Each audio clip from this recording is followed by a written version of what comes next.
DJT Stock Monday. In this 1-minute video, I'm covering technical analysis and price predictions. So where is Trump Media Stock going next for the next week? I'm kind of sad that we broke the lows of the whole week. And I've talked about it from the previous video, but really breaking the lows at 1432 is a big hit in the face. Because now it's a bearish range, and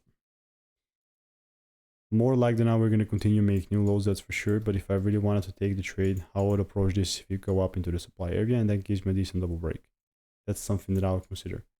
Other than that, bro, I'm not going to try and force it. Like, really no point to do so, and I will keep you updated. Goodbye and enjoy. Have a wonderful day for the rest of your day. I have no course to sell you, so if you want to learn it for free, click the first link in the description. See you in the next one.